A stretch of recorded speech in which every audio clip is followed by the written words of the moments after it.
हमारे यहाँ अपने देश का तो इतिहास है कि यहाँ जब किसी पे कोई आरोप लगता है तो वो सबसे पहले इस्तीफा देता है और जब तक आरोप के बाद से बरी नहीं हो जाए तब तक वो दायित्व नहीं लेते हैं। लाल बहादुर शास्त्री से लेकर के लाल कृष्ण आडवाणी तक, जब हमारे माननीय उप प्रधानमंत्री लाल कृष्ण आडवाणी का एक डायरी में नाम झूठा ही आया था, लेकिन उन्होंने तुरंत सभी पदों से इस्तीफा दिया, यहाँ तक कि सांसद से भी इस्तीफा दिया और उनने कोर्ट को फेस किया। कोर्ट से फेस होने के बाद ही डिसाइड हुआ कि उनको पार्टी का चुनाव लड़े और बाद में वो पदाधिकारी हुए।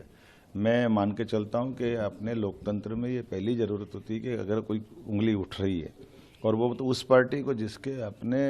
दो मंत्री उनके इसी आरोप में बंद है जेल में, आज तक उनको कोर्ट से लगातार प्रयास करने के बाद हाई कोर्ट, सुप्रीम कोर्ट कहीं से जमानत नहीं मिली।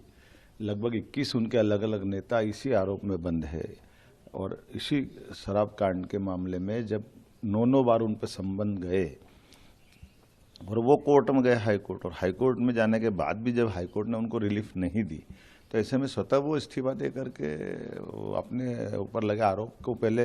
फेस करते और अपने को बरी होने के बाद वो अपनी सरकार चलाते। लेकिन मुख्यमंत्री के रूप में जेल में जाना ये बड़ा दुर्भाग्यपूर्ण है और ये जनता की भावना, लोकतंत्र के लिए, सबके लिए आज तक कभी ऐसा समय नहीं आया। पद का इतना मोह,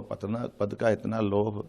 हम नहीं समझ सकते कि ये केजरीवाल जी को शोभा देता है। अभी भी मौका था, उनको तुरंत इस्तीफा देना चाहिए। अंदर से सरकार चलाएंगे ये मजाक, ये पद का एक तरह से मद चढ़ रहा है कि वो पद को किसी हालत में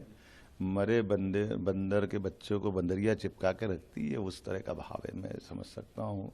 इससे उनको बाहर आना चाहिए और लोकतंत्र के लिए अपने आप को जब तक वो बरी न हो जाए सभी प्रकार के न्यायालय से, तब तक उनको इस सब बातों से दूर रहना चाहिए।